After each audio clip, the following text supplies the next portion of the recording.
Hello everyone, this is part 30 of What If Naruto Was Trained by the Kyuubi, and I hope you guys enjoy this video and to like, to subscribe, to share, and check out the playlist, to see more comment down below. Now let's start the intro. They call me a god. They call me a god. They call me a god. Join my membership, the perks are great. It's in the description. Be sure to like and subscribe, it gives me more motivation. Enjoy. With Anko, Natsumi and Naruto. It seems like we've finally made it to his inner circle. Anko stated, wiping off the remaining blood on her kunai, as she, Naruto and Natsumi stood in the middle of a bloody clearing with nearly 100 corpses, each wearing the Oto symbol behind them, and Orochimaru's remaining personal bodyguards in front, but more importantly currently in their way. Good, cause I like AM as much as the next demoness, but this is just too boring. Natsumi said boredly, while sizing up the 4 bodyguards standing in front of her. Saken, Tayuya, Kidomaru, and Kimimaro. At least they look like a challenge. She smirked. You know that bet is still on between you two on who has the bigger bloodlust. Naruto joked while shaking his head, even knowing there really was a bet going on within the shinobi ranks of Snow. Well, it won't be decided with us just standing here. Anko argued, moving forward only to stop before a single step was taken when something was fired at her feet. I suggest you leave Orochimaru-sama alone. The monotone voice of Kimimaro spoke out. What the hell? If you were going to give them a damn warning shot, why didn't you just think one of them? Tayuya's feminine voice raged, though still with a tone of fear, knowing that Kimimaro was the strongest of them. Because they have not directly attacked Orochimaru-sama yet, if they had I'd have given no quarter. He retorted bluntly. Asshole, Tayuya whispered under her breath. Well, that was interesting, Naruto said, quirking an eyebrow at the display he just witnessed. Hi, that it was. Natsumi agreed, although for a completely different reason, as she examined what was shot at Anko. Quote, ... I haven't seen the Shikotsu Myaku, corpse bone pathways, Kekkei Genkai in decades. She finished, sounding rather surprised. And? Anko questioned with a raised brow. Is it a Kekkei Genkai that will pose a problem? If Orochimaru weren't involved, I'd say for us no. But with that man involved, who knows what kind of perverse experiments he has done on the Kekkei Genkai. Natsumi answered, before a grin dressed her face. However, I'm excited to fight him. I haven't faced a Kaguya in some time. She finished, taking on a faraway look as if remembering a battle from long ago. I wanted him. Anko pouted. You can have the bee and the spider. I'll take the Kaguya and pasty, she answered, now weighing her self-appointed prey. And what I'm just supposed to do? Watch? Naruto questioned, looking at his mate expectantly. Of course not, Naru-kun. She cooed, giving him a wickedly evil smile. You might see Kitsune are going to deal with Orochimaru to make sure he stays alive long enough for us to complete the mission. She explained, now getting grins from both Naruto and Anko. I think I can do that. He answered back, as he pulled Shinku Kaijin from his hip and handed it to Natsumi. Just remember, Whiskers, we want him alive, for now. Anko chided. Hi. He retorted dismissively, before he rushed forward, with the girls right behind him. The Oto shinobi began to handseal, seeing their 3 enemies charging forward. Naruto jumped into the air, preparing to just jump right over them, with the 4 turning with him as he passed. You think we'll just let you get past us? Kidomaru shouted as he finished handsealing, and opened his mouth as a golden spearhead appeared, aiming right at Naruto's chest. Gamen, but your opponents are us. Anko shouted as both she and Natsumi appeared behind the 4, whom were distracted by Naruto's movements, and were sent flying in different directions with heavy backhands to the face. Care to make a bet? Anko questioned, her back pressed against Natsumi's, as each zoned in on the designated opponents. Sure. First one to bring back both the heads. Natsumi stipulated, unable to see Anko's smirking face at the stipulations. Hi, she shouted happily as the 2 women pushed off one another to begin their fights. With Anko, get up. I didn't hit you best that hard. Anko complained, seeing Tayuya and Kidomaru wobble to their feet after her blindsiding hit. Says you be. Tayuya shouted back. I'm beginning to like her. Anko thought, smirking at the redheads. Take no attitude. Which is unfortunate, since I have to K her. she concluded as she whipped out a pair of kunai, and launched them at the disoriented shinobi. Anko was rather surprised, however, when several golden objects were released from the six-armed boy's hands. The objects not only intercepted both her own kunai, but the remaining four were aimed right at her. She easily deflected them, however, and immediately reconsidered her opponent's standings after seeing that the golden objects were actually kunai made out of some strange substance. I see you like my kumonenkan, spider sticky gold, Kidomaru said in a jovial tone, as a pair of kunai formed right in his palms. You see, I need no shinobi weapons, because I am an entire armory on my own. He boasted. Shut up, you six-armed faggot. Why are you boasting when you could be attacking her? Tayuya shouted with a glare towards her tan-skinned teammate, before she took a flute out of her robes and placed it against her lips. Anko was about to attack, noting the distracted attention, when a melody hit her ears, and the moment it did, everything before her went black. Damn it, she cursed, looking around trying to figure out what happened. Quote, I'm treating these brats too dismissively. I should know that he would make them his bodyguards for a reason, she said to herself as she put her fingers into a seal. Kai. What happened next she didn't expect. Instead of the blackness disappearing after she figured out it was a genjutsu and tried to cancel it, the darkness seemed to only become even denser. A sharp pain shot through her easily feeling liquid begin to fall down her skin after realizing some kind of weapon was thrown. Seems that girl's specialty is genjutsu, and rather powerful ones at that, not as powerful as an Uchiha's but still ones I shouldn't underestimate. She thought to herself before she closed her eyes, allowing her other senses to be heightened. Thank Kami-sama that Whiskers taught our Junin and Frost officers, Yuki's Anbu, how to fight without using our eyesight, so the Sharingan and many genjutsus can't affect us as much. She finished. Anko stood like a statue and waited for the sound of an incoming attack. More than likely, since her opponents knew she was under that particular genjutsu, they wouldn't feel the need to move from the current positions, so when the next strike comes she'll be ready. She waited for what seemed like forever in this cold, silent, black abyss, until it finally happened. Her ears twitched when the faintest sound of something cutting through air could be heard. Now that she knew her opponent's position, all she had to do was wait for the perfect moment to counterattack. She didn't have to wait long as the sound became louder and closer. And when the sound became almost deafening to her, she reached out, grabbed the hilt of the kunai, before flicking her wrist, sending it right back from the way it came at an even faster speed.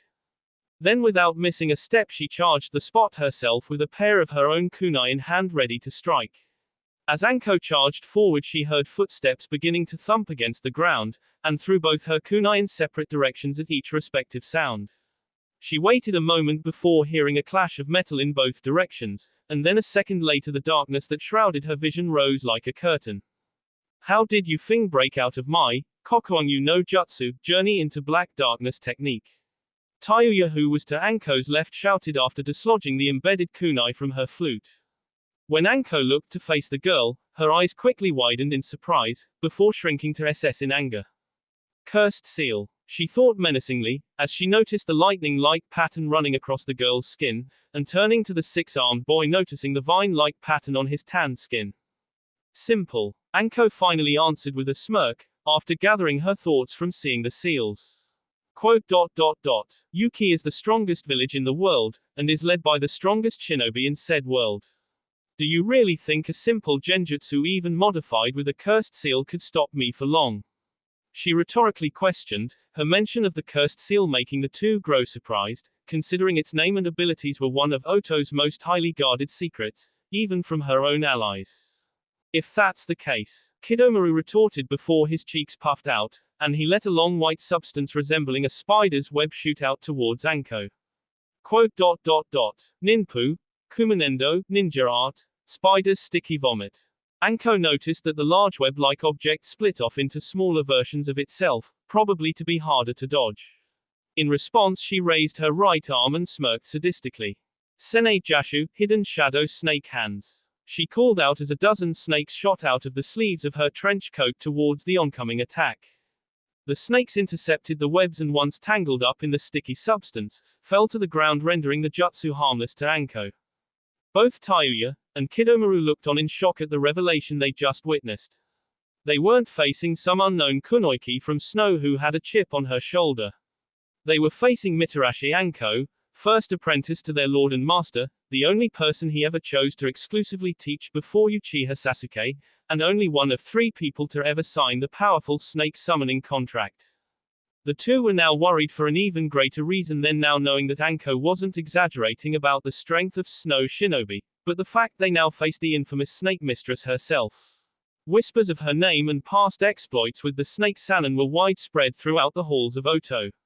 She was like a myth or a legend, many not knowing if she was a real person, and if so, if the rumors about her were true, and no one dared to question their lord about their validity.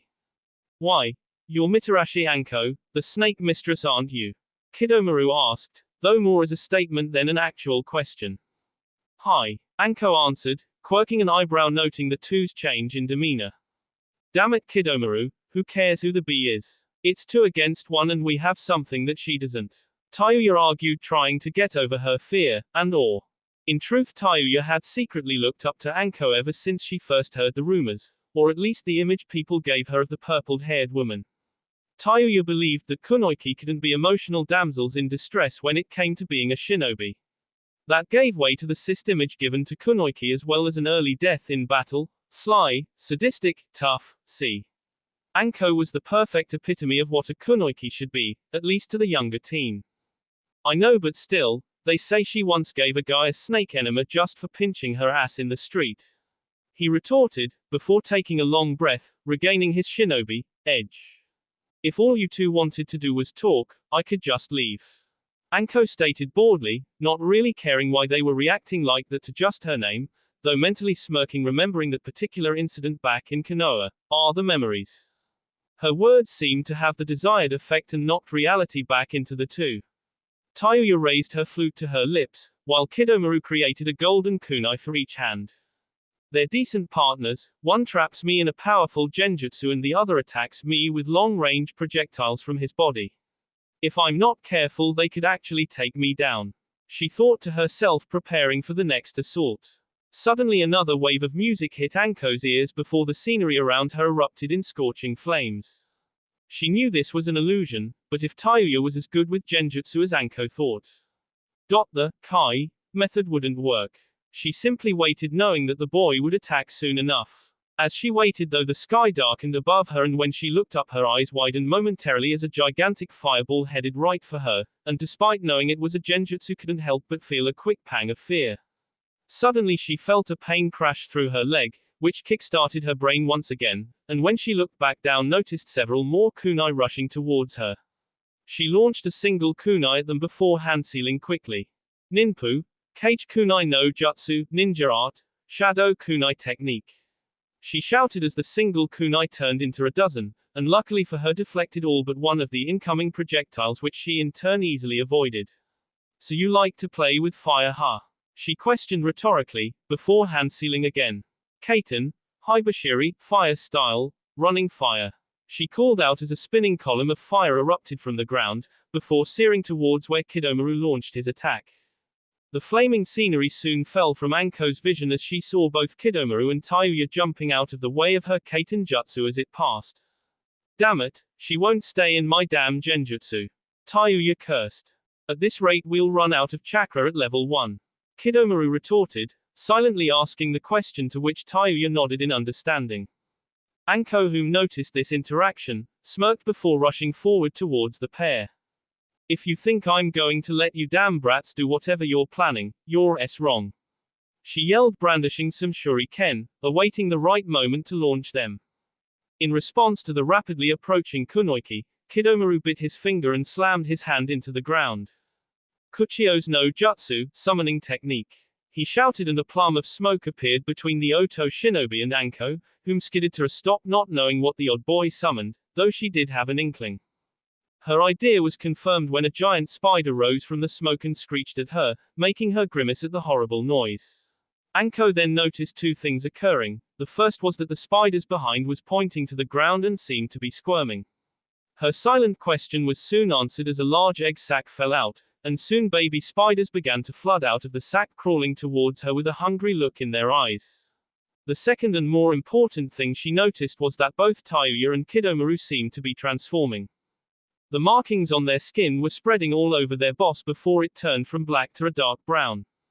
Tayuya's form grew several horns atop her head, her hair grew several inches longer as it turned a pinkish color, while her eyes took on a black tone and her pupils a dark gold color. She looked more like a demon than a human now. Meanwhile Kidomaru's skin turned into a mixture of dark brown and a deep red, while small horns protruded from his forehead and several places along his body. His hair grew out a good foot as it turned a dull silver, while his jaw elongated and teeth turned to small fangs. The last change was the third eye that now adorned in the middle of his forehead. So this must be the infamous level 2 cursed seal. Anko thought, feeling the large spike in chakra within her two opponents. Well now, this just got interesting, she said jovially, before hand-sealing, biting her thumb and slammed her own hand on the ground. Kuchio's no jutsu, summoning technique, she called out, when a plum of smoke came to life before a rather large blue-scaled snake rose up in front of her. Sick, she ordered, pointing towards the large spider. The azure snake hissed angrily before charging forward, crushing the baby spiders that raced at Anko in its wake while showing towards the angry-looking mother spider. Noticing its approach, Kidomaru spit out a chunk of the gold substance from his mouth, and molded it into a rather intimidating-looking bow. He then pulled on the bow string, and from the tips of the same hand, several gold tendrils protruded from his fingers before forming into arrows. Kidomaru then began to launch volley after volley of golden arrows at the underside of the approaching snake, hoping to impede its approach or better yet K it. You know you can do something instead of just standing there, the spider-like boy yelled out to his female partner. His words knocked Tayuya back into reality from watching the summons battle, and just growled at him before speaking. I think know that you six-armed moron. She huffed before placing the flute to her lips and began to play, but moments later her eyes widened in surprise and stopped playing, which made Kidomaru turn towards her questioningly. She disappeared, she said disbelievingly. What do you mean she disappeared?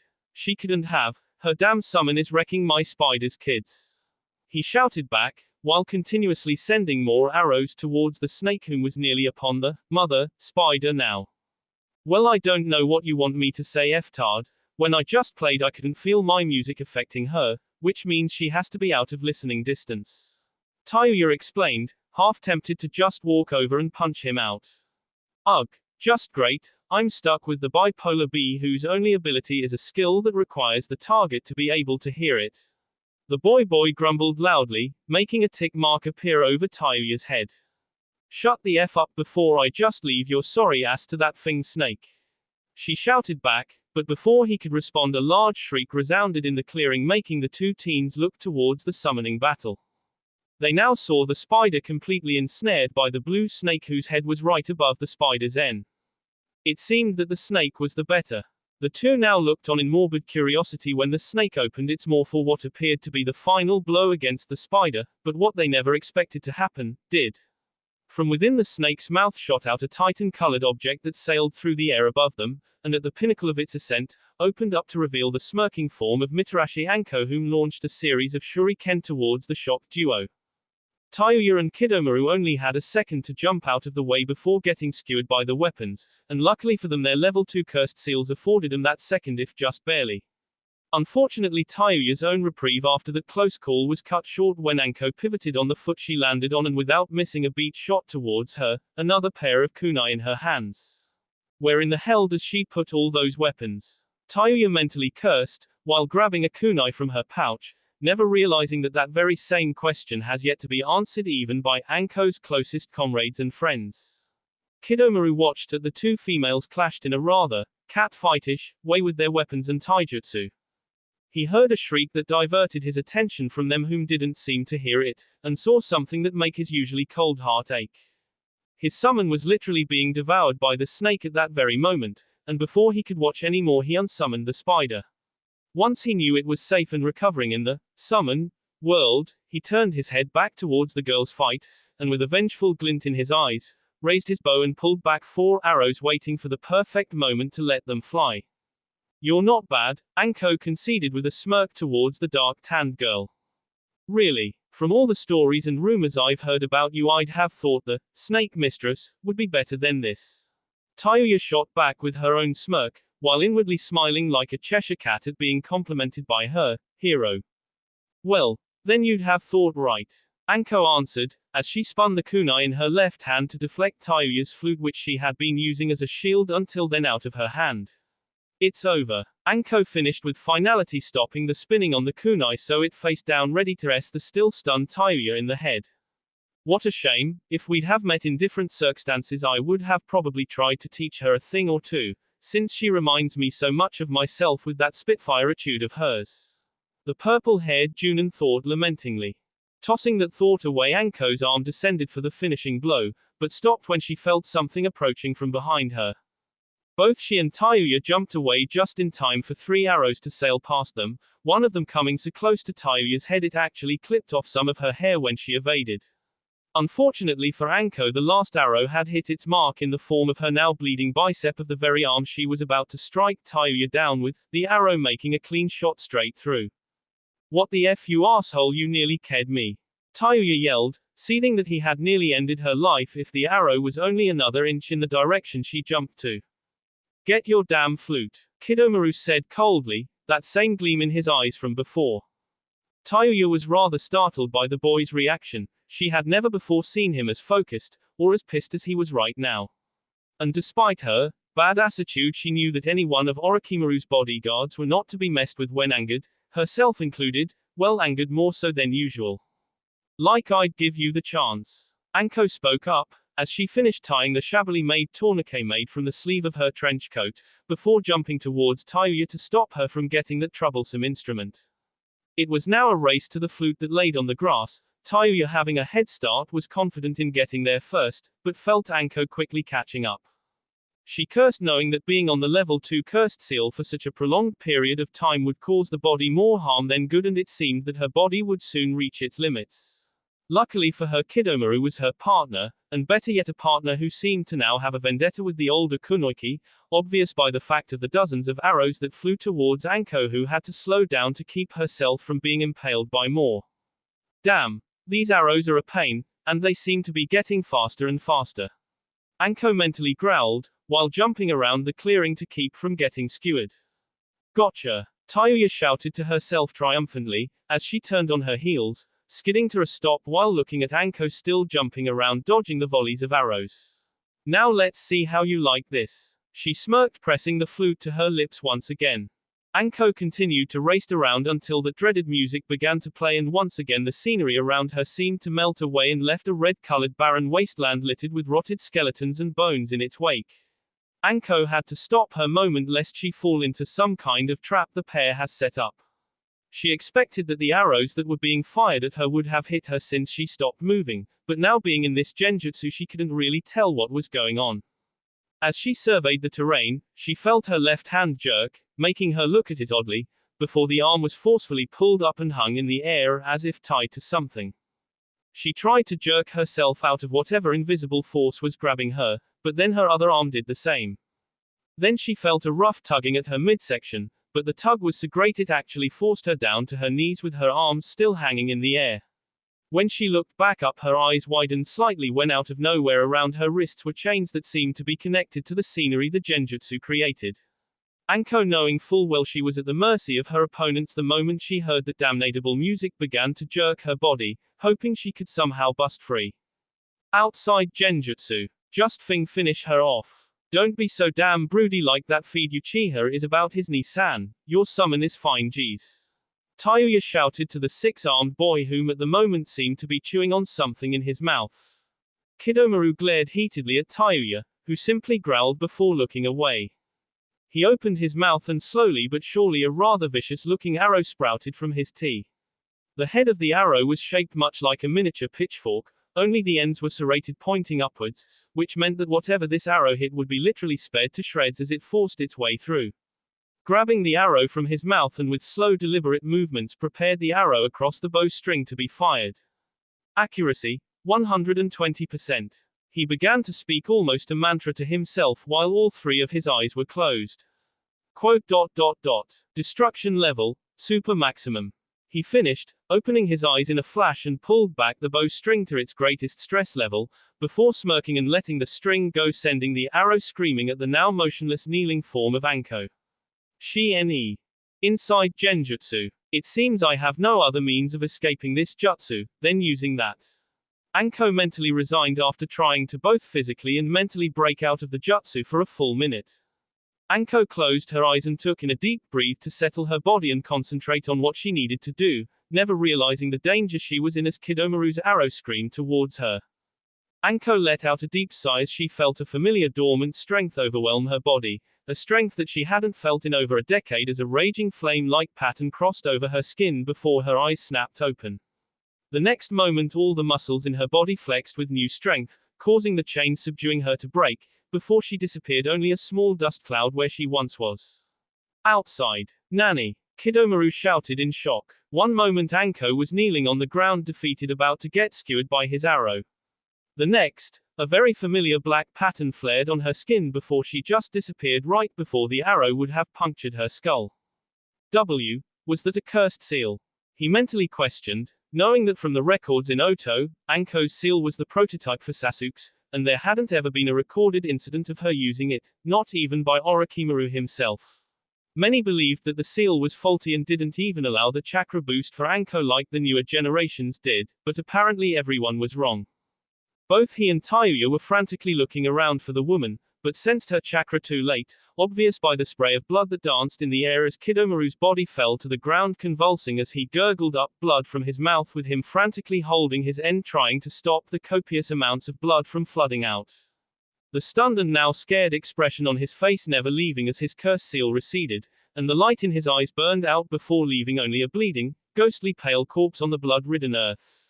Anko slowly turned to Tayuya to see her ghastly expression, at not only witnessing Kidomaru's, but that the black flames on her skin weren't a figment of her imagination. Mitarashi Anko truly did activate her cursed seal.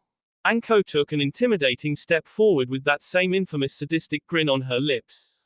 Tayuya couldn't help but take an unconscious step back, even with her pride as a kunoichi on the line, her baser instincts roared for her to run and don't look back. Unfortunately for her, that option was too far gone to even consider, especially when a pair of hands erupted from the ground, grabbed her feet, and the next thing she knew her eyesight was equal to only about several inches from the blood-soaked grass, while her body was completely immobile. Doton, Shinju Zanshu no Jutsu, Earth Style, Double S Decapitation Technique. Anko said smugly, her smirk now threatening to cut her face in half, as she spun a kunai around her finger, knowing that Tayuya was at her complete mercy. Tayuya, now finally over the shock of the past 30 seconds, just glared up at Anko's slowly approaching form. Knowing that she couldn't pull out a weapon, her arms were too far apart to form any seals and her flute was lying several feet away. Tayuya just spat at Anko's sandals when the Junin stopped walking only a foot away from her head. So now what? Do you expect me to beg for my life? She growled, looking rather comical considering for all intents and purposes she was now only a talking head. Anko kept quiet and simply crouched down and pressed the cold blade of the kunai against Tayuya's warm end, sending a shiver down the girl's spine. While that might be fun, you don't seem to be the type to beg for your life. She finally answered as she caressed the blade all over the girl's dark-tanned end and face. You're fing right, I won't beg. So if you're going to me, be done with it. At least I finally won't have to listen to those futards anymore, nor be forced to follow that fing pedophile's orders. She yelled. Her words caused Anko to quirk a brow. Those words summoned up old feelings that Anko had hoped to never feel again. She glared at her prey, and pressed the kunai hard against her teeth. Explain, she ordered, leaving no room for negotiations. What the hell do you mean, explain? She shot back. It's not that hard to understand. Do you honestly think I chose to follow that fing snake? ? She rhetorically questioned before scoffing. I'm not some kind of emo bee, or a spineless puppy that would follow some guy just because he spoke a few sweet nothings in my ear about a better life if I went with him. That son of a bee came and ransacked my village for all it was worth when I was only 4 years old.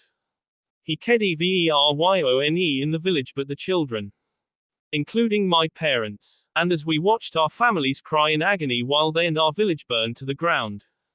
He asked every child if they would follow him to a better life. A better future. Knowing who you are, I'm sure you can imagine what he did to those kids who refused to follow him. Quote. She paused. Indeed, Anko knew all too well what Orochimaru would have done. So I had no choice but to agree and get this thing cursed seal the next moment. Of the 10 kids who agreed and got the seal, I was the only one who survived. That bastard took everything from me, and all I could do was follow him out of survival. Cause it certainly wasn't out of any loyalty to that thing mare. She raged on, so distraught she never even realized that the rims of her eyes were tearing up from speaking about her past to another human being after so long of keeping her true feelings bottled up. So if you're going to K me, just finger it and be done with it so I can finally have some peace in my otherwise fed up life. She practically ordered. Anko just stared at Tayuya, while she was ironically both shocked at her story, as well as not surprised in the least that Orochimaru would do something like that to get more followers, whether voluntarily or forcefully. Shush is more like me than I first thought, Anko surmised, while unconsciously loosening her grip on the kunai. But still, up until a minute ago she was trying to K me. She concluded. Anko stared at Tayuya for another second before letting out a long frustrated breath, and relinquished her kunai from Tayuya's en. Tell me, how can I believe this story of yours? Do you have any proof? She questioned to the still angered girl, who only seemed to get more so with the question she just asked. What the hell do you mean proof? Do I honestly seem like a person who'd make up such a pathetic sob story just to stay alive? She questioned, her angry expression softening ever so slightly. Besides, even if I did have proof, what the F does it matter when you're about to K me? She questioned in a subdued whisper. In response, Anko stood up to her full height and glared down dauntingly at the Pinkett. Because if you have proof to back up your story, it may just allow you to live another day. She explained. And that matters to me. Why? That just means another day to be a slave to that thing snake. I'd rather be S. She spat back, the mention of Orochimaru and her future making Anko smirk once more. Trust me, after today, that snake won't be bothering anyone. Ever. She answered with a tone of omnipotence, which caused Tayuya to quirk an eyebrow. Quote. I'll let you on a little secret. My comrades from Yuki and I aren't here to help out in the war directly. We are here to fulfill each of our own vendettas, and the strongest of us, the man who was with me earlier, is currently taking care of Orochimaru personally. Needless to say, Orochimaru will be S by the end of this very day. Therefore, if you can back up your story with some proof, perhaps I don't have to K you, another avenue may just present itself. The older woman explained, making Tayuya's expression go from shock to hope, but ended in disbelief. Don't say such stupid S, not even the Sannin, the Sandaime Hokage, hell not even the thing Yondaime Hokage could defeat Orochimaru. And you expect me to believe that he has the power to do what some of the most powerful shinobi in the history of the world could not? She retorted angrily, but couldn't hold back the sliver of hope that Anko had planted in her mind about finally being free from slipping into her voice. I've been that man's comrade and close friend for over 3 years. If I didn't think he could completely destroy Orochimaru in a fight, I wouldn't have sent him on his own to attempt it. Besides that, do you really not know who he is? He is Namikaze Uzumaki Naruto, the Jinchuriki of the Kyuubi no Kitsune, the strongest of all the demon lords. And you think he can't K some pathetic snake? You, my dear girl, are insane. Anko said with a smile, before it quickly disappeared and her gaze hardened. So like I said, do you have any proof of your story? Tayuya looked at Anko, and easily noticed that the Junin believed without any doubt that Naruto would K Orochimaru. She knew it was far from her better judgment, but for once and more than likely last time in her life, she would trust someone with their word alone. She bowed her head so her face was hidden, before she spoke again. Around my end there is a locket, inside is a picture of my parents and I after I was just born. She answered, her voice one of defeat and the last remnants of hope and trust.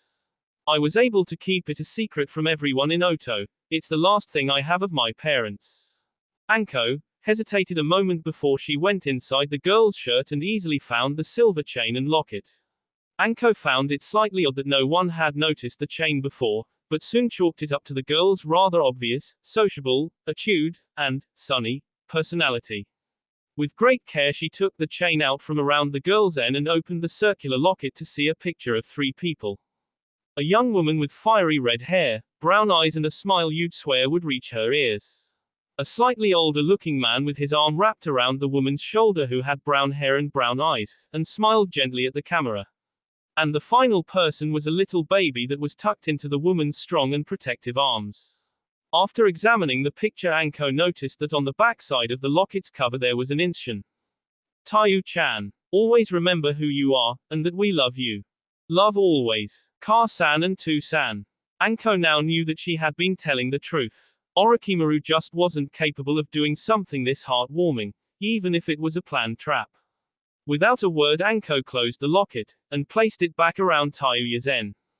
I believe you, Anko said without any hesitation, making Tayuya look up rather surprised. However, this now leaves us with a problem. What exactly to do with you? She concluded, Tayuya now mentally questioning what exactly would become of her. It seems that you are very much like myself, albeit with some differences. Quote. She paused before leaning down to look at the younger girl right in the eyes, their faces only inches apart. With that being said, I'd rather not be forced to kill you, since in a way I'd be king myself. Therefore there is one more question you must answer, and know that if you lie to me, nothing in this world will save you. She said in a deathly serious tone, and just to make the point hit home she brandished her kunai again and let the blade dance across the girl's end just enough to draw some blood. If I let you out of here, you must agree to come wherever I tell you to without question, or reason. If you agree and disobey, your life will end. If you refuse to agree, I will end your life. I may not be giving you many options right now, but the alternative is US right here and now, so choose, and choose wisely. Tayuya was speechless at Anko's ultimatum. Never had she expected someone she had just been trying to show her any form of mercy. Especially Mitarashi Anko, the snake mistress. In truth, the answer to the question was easy for the pink-haired girl. The problem was the possible variables that could arise in the future. If Orochimaru somehow survives, she would not only not be allowed back in Oto, she would be killed the moment she entered the gates for failing her mission. If she accepts this, she would be putting her life in the hands of this sadistic, sly woman, even though her life currently was in said woman's hands. The difference being this time would be by Tayuya's own choice, not her forced duties to sound. Her choices really were dumbed down to death, or living towards an unknown future. I agree, she finally answered hesitantly. Very well, Anko answered back emotionlessly as she began to dig the girl out while watching her body movement for any suspicious motions. Several minutes passed, until Tayuya was finally able to get out of the hole. An awkward silence reigned in the clearing, neither of the two women truly knowing if the other would betray their words to one another. After all, deceit and deception are one of a shinobi's most powerful tools. Several more minutes passed, with neither moving an inch, before a silent grace period ended between them and began to move, albeit cautiously. Tayuya dusted herself off, and quickly released her cursed seal on Anko's order, and couldn't help but wheeze feeling the side effects of the seal. Anko too released her seal, and grimaced from the effects, before recovering and rummaging through her flak jacket's pockets, grabbed and then tossed what she was looking for to Tayuya, whom caught it and quirked an eyebrow. Cuff yourself, Anko ordered. Knowing that now wasn't the best time to argue, Tayuya cuffed her hands behind her back. Where are you going to take me? Tayuya's curiosity finally got the best of her, and couldn't hold back the question. I'm going to take you back to our main forces as a POW, then once this ridiculous battle is over, Whiskers will decide what we can do with you. Tayuya grimaced at the idea of her being surrounded by people considered her enemies not half an hour ago, but knew that to argue now would only mean certain death, and if what Anko said about Orochimaru were true, would then be wasting a golden opportunity to actually live her life for herself and not like some scared minion. I see. Anko looked at Tayuya and noticed the grimace, and couldn't help but sympathize with her. However, with Snow's strained truce with Konoha, Suna, and Whirlpool, if one could even call it that, doing something so outside authority may end up doing more harm than good for not only Tayuya but herself and the rest of her Snow comrades. Konoha has strict rules in regards to Page. You'll be safest there. I'll make sure friends of mine will be your keepers until everything is over. Tayuya mentally thanked her. hero, for that little bit of understanding and mercy, while nodding in appreciation and acceptance. If I can ask. She paused, awaiting Anko's answer, who simply nodded. Can we take my flute with me? You will hold onto it of course, but please bring it. She requested, knowing that cursing within the request is a surefire way to not get what you want. Anko looked strangely at the bound girl, but relented, seeing the same look in her eyes when she mentioned the locket. Apparently the flute meant a lot to her. She went over and picked the flute up and pocketed it, noticing Tayuya's lips curve the tiniest bit upwards in appreciation for the gesture. Let's go. Anko ordered, not acknowledging the smile, jumping away towards the camp, with a slightly satisfied and even happy Tayuya behind her. Anko took one last look at the clearing and pouted slightly. I lost the bet, she mentally whined, before turning back and continued on towards base camp with her prisoner. With Natsumi. So I get 2 Kekkei Genkai uses NE? Natsumi questioned with a satisfied smirk on her lips as she watched Kimimaro and Sakan get to their feet from her punch. How did you know we have Kekkei Genkai? Sakan asked, surprised that this woman knew. Natsumi simply pointed to her temple and smiled. These eyes of mine can see much more than either of you could ever imagine. She answered cryptically. It is no concern to us what you can or cannot see.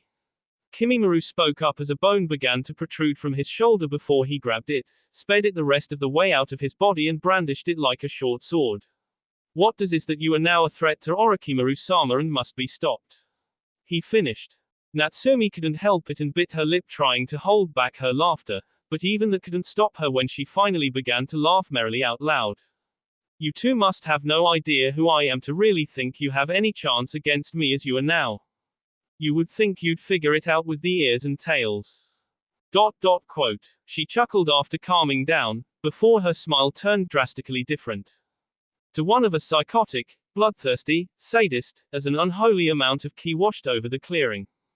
I am the Kyuubi no Kitsune. I've ravaged these lands for over a millennia. I could cause natural disasters with a simple flick of my tails. Ninjans shook with fear at the mere whispers of my name. And you two honestly think you can even come close to compare to me, let alone beat me? She questioned as she continued to chuckle, but this chuckle, much like her smile, was now cold, dark, sadistic and hollow. Very well, I will accept your challenge. It will be a nice warm-up at the very least. She finished, before pulling out Shinku Kaijin from its sheath, and reeled in her ki. Sakan, at the realization of whom they stood against, now wanted nothing to do with this battle. He and Kimimaro now faced a demon, a true demon in every sense of the word. He could tell just from how this woman held herself, as well as her tone and words, that she wasn't exaggerating an ounce about her boasts. And to top it off, apparently people on their side knew who she was and failed to mention that a real demon was participating in this battle. Of course she could be easily mistaken as one of the hottest women on the planet, but was a demon nonetheless. If you run, I will KO you myself. Kimimaru's monotone voice whispered as if reading Sakan's mind, before he rushed forward to engage their opponent. Natsumi and Kimimaro rushed throughout the clearing in a kinjutsu-only battle, which slightly surprised Natsumi considering that Shinku Kaijin had previously been able to cut through anything in a single swing. Yet the bone sword this boy wielded didn't yield an inch during any blow they exchanged. Natsumi's view of the Kaguya jumped a few notches in that respect, knowing that the density and strength of the bones his clan used correlated directly to their individual mastery of their blood limit, meaning that this boy's mastery was of the highest caliber. I'm impressed, Kaguya. I've not met someone from your clan that has wielded the Shikotsu Myaku corpse bone pathways so masterfully.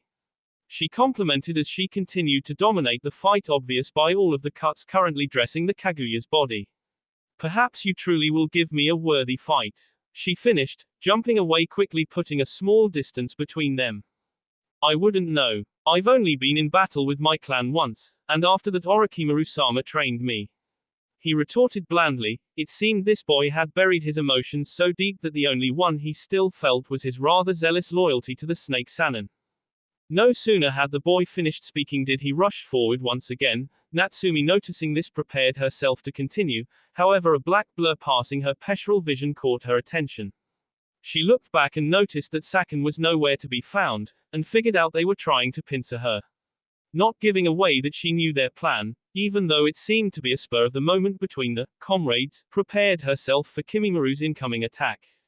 Tsubaki no Mai, Dance of the Camellia.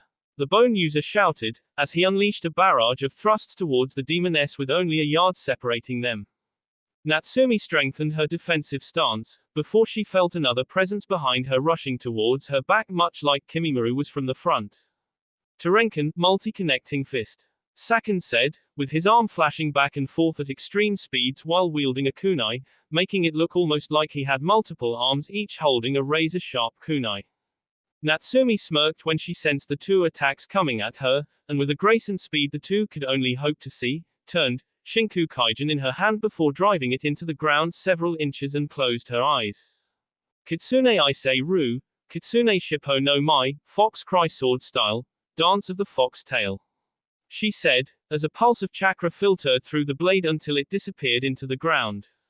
The next moment was a blur for both Saken and Kimimura. The last thing they remembered was nearly piercing Natsumi with their respective attacks.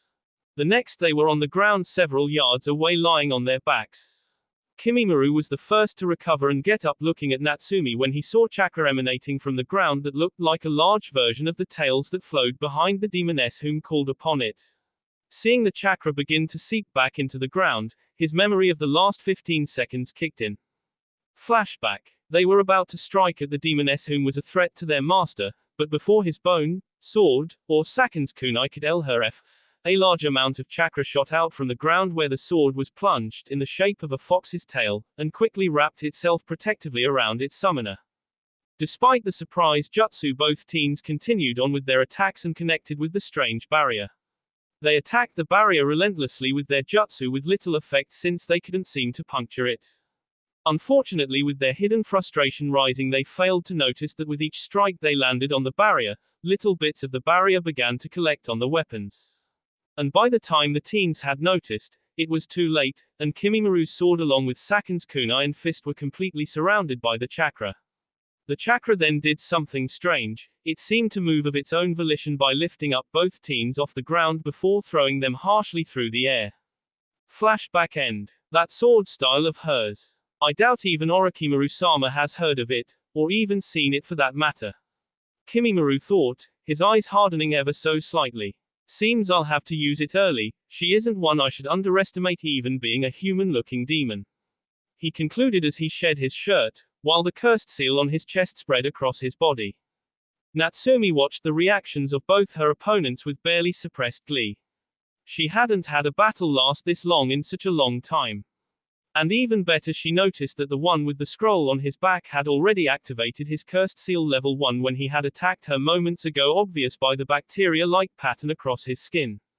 And now Kimimura activated his as AS-like pattern adorned his skin. Finally getting serious, I see.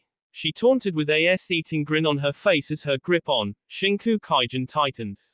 Good, because I want to have more fun with you. She finished, her voice taking on that psychotic tone once more, before she disappeared from sight, moving even faster than before. Kimimura only had time to parry against her swing as she appeared in front of him, her speed and strength obviously increased by the fact that he was struggling just keeping the blades stalemated, while she was pushing him back, his feet digging across the earth. Also in the fact that his bone sword began to crack under the new pressure of her strikes. Tarankyaku, multi-connecting leg. Saken shouted as he appeared behind Natsumi, with his leg already extended, moving so quickly it looked like multiple feet at once. Natsumi just smirked, and phased out of existence from between the two teens, who quickly recovered and looked around for her. You two are getting boring already. Her voice called out in a whine, as they whirled around to find her just standing several yards away from their position. Quote, I thought with your cursed seals it would be more fun. But apparently all it did was make you slightly faster and stronger. She continued on but disappeared again. Show me more. More of what that snake has taught you. I want to savor this fight as much as possible before I KO you both.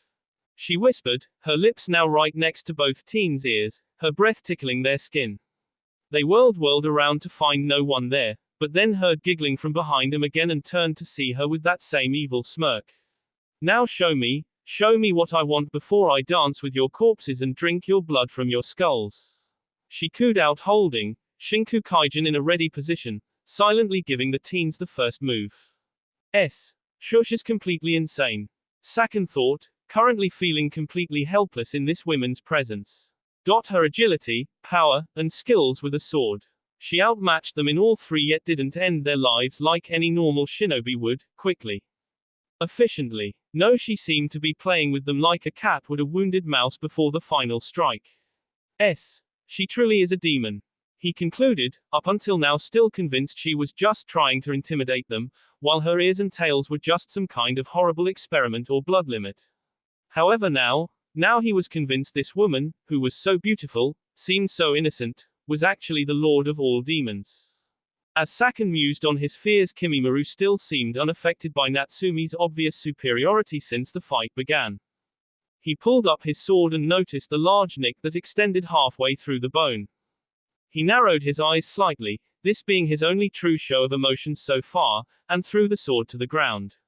He then closed his eyes, before his body tensed, which made Natsumi, who had been watching him in interest, quirk a brow, before her silent question was answered when bone spikes shot out of his body in 3 different spots, his knees, elbows, and palms, making him look slightly like a pin cushion.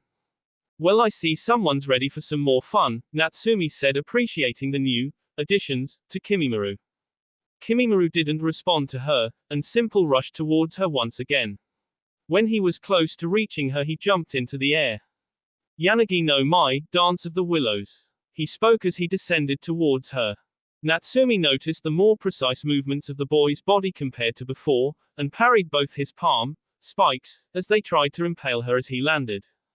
Kimimaro spun on his heels, deflecting the katana to the side and sent his elbow across Natsumi, who jumped back soon enough to only get a shallow slash across her stomach from the spike. She skidded across the ground before stopping, however Kimimaro didn't wish to give her any time to recover and attacked her relentlessly with the multiple spikes in his body. Unfortunately for him, Natsumi was no stranger to pain, and in actuality after such a long time without feeling this sensation, reveled in it. Because of this, Natsumi's guard wasn't lowered like he would have expected when he assaulted her again, and she parried his blows with ease like before. After one particularly long stalemate between them, Natsumi smirked in the face of her opponent. Now this is getting interesting, she said jovially, before she disappeared, causing Kimimaro to fall slightly forward before grunting in pain when he felt a sharp object rush across his back running from his right shoulder blade down to his left hip, which forced him to a knee. Blood of those with Kekkei Genkai always seem to taste better than those without. Natsumi's voice cooed from behind him. Kimimaro stood up with a slight wince, and turned to see Natsumi licking the sharp, and now bloody end of Shinku Kaijin with a sadistic smile. Even with my cursed seal and Kekkei Genkai, she is treating this like some kind of game. He thought, wondering just what he could do to KO her as quickly as possible so he could get back to his master sooner. Kimimaro noticed that Sakan was now nowhere to be seen in the clearing, and narrowed his eyes. If there was one thing he hated almost as much as those who hurt his master, it was those who would betray him. Throwing the justice he would dispense upon the traitor later, he raised his fingers up and pointed them at Natsumi, who just looked unfazed at his movements. Teshi Senden, 10-finger drilling bullets, he said, when from the tips of his fingers several bullet-like objects fired out at a fast velocity. Natsumi did nothing to evade the odd, bone, projectiles and simply cut them down with the katana, leaving them harmlessly at her feet. Kimimaro called upon his jutsu again, only this time he began to rapid-fire the bullets, making the air buzz thanks to the multiple spinning bones. Noting the almost 100 bone weapons coming at her, Natsumi decided to just do the easy thing and evade them. She phased in and out of existence as the bone projectiles continued to follow her throughout the clearing, until she got tired of evading, and pivoted on her feet, shooting towards Kimimaro. She evaded or cut down any approaching bones, and when she raised her sword to cut the boy vertically down the middle, noticed with widened eyes an arm holding a kunai came shooting out of Kimimaru's chest, before piercing her own. Ha ha ha, gotcha. A voice that Natsumi didn't recognize laughed mirthfully. Natsumi jumped back the second she was struck and pulled the kunai out of her upper left chest, before spitting out the blood that collecting in her mouth. She looked back to see one of the strangest things she had ever seen, and for a millennia-old demoness that was saying something. From Kimimaru's left side a glob of F began to ooze out, before it began to form a body next to him. When it was done, Natsumi quirked a brow. Whoever this was looked like the other boy she had been fighting, only he looked like a demon more than anything. His hair was white, his skin had turned a faded red, his face was more angular with his chin extended to a point, and he had a long horn protruding out of the right side of his forehead. The last thing was that the left side of his body was covered in what looked to be onyx-colored scales that were reminiscent to a dragon's. "So we have a new player," she said after getting over the odd-looking boy. "But if you aren't the same one I was fighting before, then where?" She began to question before recognition twinkled in her eyes and in a single swift movement plunged Shinku Kaijin into the ground directly in front of her, and half a second later a muffled scream could be heard when she lifted the sword from the earth and blood began to ooze out of the blade-sized hole. "Guess that answers my question," she finished rhetorically. Saken. The new boy spoke in an unbelieving voice while watching more of his brother's blood ooze from the earth. Quote, "You be," he shouted when he looked back at the unfazed woman who merely shrugged at his curse. "What did you expect me to do? Just let him ambush me? Don't take me for an amateur. While I'll admit it was smart to hide your presence inside the Kaguya and he in the earth where chakra is displaced thanks to the natural chakra flow the world creates, he was a fool to have actually moved. For those who have a keen sense of nature, which would be pretty much all demons, we can feel nearly any disturbance against nature's flow. So while his ambush against me would have worked against any other shinobi, against me it was basically pinning a giant bull's eye on his back, or head as the case may be," she explained, that same smirk adorning her face once more. "Now then, back to the rest of this fight. It's gotten much more interesting, especially with your Kekkei Genkai now involved. To be able to enter someone else's body must be perfect for assassinations. When we finally take you down, I'm going to enjoy every moment as you scream for mercy as I KO you cell by cell." The armored boy spat out hatefully. "Akon, at this stage you are useless outside of a body," Kimimaro stated bluntly. "Stay inside until the time is right," he ordered, staring at the demonized boy with a blank expression that almost dared him to disobey. Akon glared at Natsumi for several more seconds before relenting and phased back into the bone user's body. Watching the mere act sent unconscious shivers through Natsumi. It's not every day even for a millennia-old demoness to see somebody literally melt into someone else. Kimimaru's body finally returned to its regular state before the 6 spikes in his body receded, and a second later his body tensed again as what seemed like his entire ribcage extended out of his chest in spikes. However, that wasn't all. Even bones protruded out of his forearms, top of his shoulders, and back, making him look even more like a pin cushion than before. This boy truly has mastered his Shikotsu Myaku corpse bone pathways. He even adapted a full taijutsu style based solely on his abilities with it. Not even the strongest Kaguya that I've fought could use his Kekkei Genkai with such control and ability. They mostly just fought like frenzied barbarians, throwing whatever they could control over their Kekkei Genkai at me. Natsumi thought, appreciating Kimimaru's strength, even if it was still below her own. With Akon secured inside his body, Kimimaru decided to continue with his assault, hoping that with the add edge of Yukon's blood limit he could defeat the powerful demoness. He once more called upon his Teshi Senden, launching them at his opponent. Natsumi sighed at the boring recycling of jutsu the Kaguya was coming up with despite his strength. She easily maneuvered around the bullets, so none hit her, but when she looked back where he had been standing to attack him, found him missing. She looked around before feeling his presence, and jumped back quickly only for Kimimaru to appear flying towards her. "Karamatsu no Mai, Dance of the Larch," he called out before he began to spin his body in a barrel roll. That will be all for this video. Be sure to like, subscribe, share, and comment down below for more videos. Goodbye.